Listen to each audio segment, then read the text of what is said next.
अरे भाई ये क्या कर रहे हो आप? आपको नजर नहीं आ रहा? सिगरेट पी रहा हूँ यार। क्यों पी रहे हो? मेरी आदत है, बचपन से पी रहा हूँ। क्यों नहीं छूट रही आपकी ये आदत? कोशिश तो बहुत की लेकिन नहीं छूटती, क्या करूँ। क्यों नहीं छूटती? अभी मैं आपको एक ऐसा सीक्रेट बताता हूँ, ये क्या आपकी कोई भी बुरी आदत आसानी से टूट जाएगी। वाकया? बिल्कुल। आपको भी जानना है तो ये वीडियो एंड तक देखना। तो किसी भी बैड हैबिट को तोड़ने से पहले आप उसके सिस्टम को पहचानो। जब आप सिस्टम को पहचान जाओगे फिर उस बैड हैबिट को तोड़ना आपके लिए इजी हो जाएगा। और हैबिट बनती है टोटल 4 चीजों से मिलकर, जो कि है क्यू, क्रेविंग, रिस्पॉन्स और रिवॉर्ड। और इन चारों स्टेप्स को आप जितना ज्यादा डिफिकल्ट करते जाओगे, बैड हैबिट को तोड़ना उतना इजी होता जाएगा। सबसे पहले आता है क्यूज। क्यूज वो ट्रिगर पॉइंट्स है जो कि ट्रिगर करके इंसान को उस हैबिट के एक्शन की तरफ लेके जाते हैं। आपके इन्वायरमेंट में क्यूज क्या क्या हो सकते हैं, यानी कोई प्लेस भी हो सकती है, कोई चीज भी हो सकती है, और आपके ऐसे दोस्त भी हो सकते हैं जो कि आपको ट्रिगर करके उस हैबिट की तरफ लेके जा सकते हैं। आपको बस करना क्या है, इनके एक्सपोजर को कम कर दो। जैसे आप इनके एक्सपोजर को कम करोगे, यानी अपने इन्वायरमेंट को रीडिजाइन करो और ऐसी जितनी जगहें हैं या चीजें हैं उनके साथ मिनिमम टाइम स्पेंड करो। जैसा कि जेम्स क्लियर ने अपनी किताब एटॉमिक हैबिट में लिखा है, it's easier to avoid temptation than to resist it. यानी दलदल के बीच में खड़े होकर अगर चाहे आप जितनी मर्जी दुआएं कर लें कीचड़ ना लगने की, ऐसा तो हरगिज नहीं होने वाला, कुछ ना कुछ कीचड़ तो आप पर लग ही जाएगा। इसलिए बेहतर यही है आप सबसे पहले ऐसी जगह से दूर हो जाएं। और यही तो राज है हाई सेल्फ स्टीम का, कि आप अपने एनवायरनमेंट को चेंज करें और अपने बैड हैबिट के साथ लिंक जितने भी क्यूज हैं उनके एक्सपोजर को मिनिमाइज कर दो। और हाँ, हर इंसान के बैड हैबिट के क्यूज अलग अलग भी हो सकते हैं। अगर हम सिगरेट की एग्जांपल लें तो कोई इसे सिर्फ तब पीता होगा जब वो ऐसे फ्रेंड्स की गैदरिंग में बैठता होगा जो ऑलरेडी सिगरेट पीते हैं। और दूसरी तरफ एक ऐसा इंसान है जो सिगरेट सिर्फ तब पीता है जब उसे स्ट्रेस होता है। तो हर इंसान के बैड हैबिट के क्यूज अलग होते हैं। और ये बाहर से आकर आपको कोई नहीं बताने वाला, बल्कि आपको खुद ही एनालाइज करना है कि आपके बैड हैबिट के क्यूज क्या हैं। क्यूज के बाद दूसरा स्टेप है हैबिट बनने का, क्रेविंग्स। और क्रेविंग्स को आप जितना ज्यादा अनअट्रैक्टिव बनाते जाओगे, उस हैबिट को तोड़ना आपके लिए आसान होता जाएगा। हर तरह की क्रेविंग एक स्पेसिफिक मैनिफेस्टेशन होती है हमारे डीपर अंडरलाइंग मोटिव्स की। हमारे डीपर अंडरलाइंग मोटिव्स क्या हैं? लव, एक्सेप्टेंस, स्टेटस, प्रेस्टीज और पावर। और अगर हम करंट बैड हैबिट्स को भी देखें, बेशक वो सिगरेट स्मोकिंग हो, एक्सेसिव सोशल मीडिया का यूजेज हो या वीडियो गेम हो, इनमें से किसी की भी डिजायर्स हमारे माइंड में बचपन से नहीं होती। और डीप लेवल पर हमें जो चीज चाहिए वो यही होता है कि सोशल मीडिया यूज करके हम सोशल एक्सेप्टेंस चाहते हैं, वीडियो गेम खेलकर हमारे इर्द गिर्द जो अनसर्टेनिटी है उसे कम करना चाहते हैं। और अगर आप गौर से देखोगे किसी भी नए प्रोडक्ट को जिसकी हमें आसानी से आदत लग जाती है, वो कभी भी किसी न्यू मोटिव के साथ नहीं आता, बल्कि वो हमारे ह्यूमन नेचर के जो डीप अंडरलाइंग मोटिव्स होते हैं उन्हीं के साथ वो प्ले करते हैं।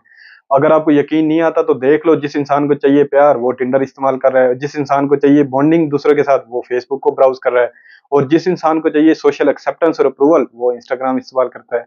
In short, habits modern day solution है हमारी एंशिएंट डिजायर्स का।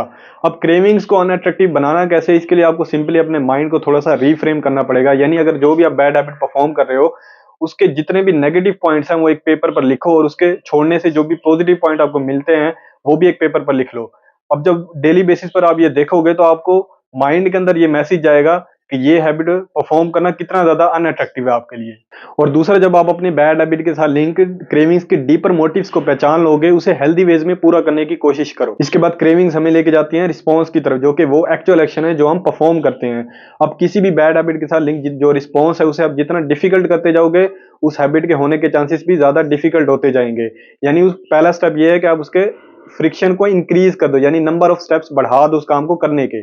फॉर एग्जाम्पल, अगर किसी को ज्यादा टीवी देखने की आदत है और वो इसे तोड़ना चाहता है, हर बार टीवी देखने के बाद उसे बॉक्स में बंद करके रख दे, ताकि अगली दफा जब दिल करे तो टीवी लगाने के लिए उसे थोड़ी सी मेहनत करनी पड़े। एक और मेथड भी है रिस्पॉन्स को कम करने का, और वो है कमिटमेंट डिवाइस का इस्तेमाल। कमिटमेंट डिवाइस कोई डिवाइस नहीं है, बल्कि आपका प्रेजेंट का एक ऐसा डिसीजन है जो कि आपको फ्यूचर के आपकी बैड इंटेंशन से बचाएगा। फॉर एग्जाम्पल, अगर कोई ज्यादा मोबाइल फोन यूज करता है और इसके एक वीक में एग्जाम्स आने वाले हैं, और उससे पता है फॉर श्योर वो ज्यादा मोबाइल ही इस्तेमाल करेगा उन दिनों में भी, तो वो अपने मोबाइल को अपने किसी बड़े को दे दे और उसे ये कह दे कि तब तक जब तक एग्जाम एंड नहीं हो जाते उससे मोबाइल फोन वापस ना करे। तो ये आपका प्रेजेंट का एक ऐसा डिसीजन है जो कि आपको आपकी फ्यूचर की बैड इंटेंशन से बचा लेगा, और यही है कमिटमेंट डिवाइस का इस्तेमाल। हैबिट बनने का आखिरी स्टेप है रिवॉर्ड। कोई भी हैबिट परफॉर्म करने के बाद जो हमें सेटिस्फेक्शन मिलती है वो होता है हमारा रिवॉर्ड। और इस सेटिस्फाइंग फीलिंग को हम जितना ज्यादा अनसेटिस्फाइंग और पेनफुल बनाते जाएंगे, उस बैड हैबिट के दोबारा रिपीट होने के चांसेस भी डिक्रीज होते जाएंगे। और ये करने का पहला स्टेप है गेट एन अकाउंटेबिलिटी पार्टनर।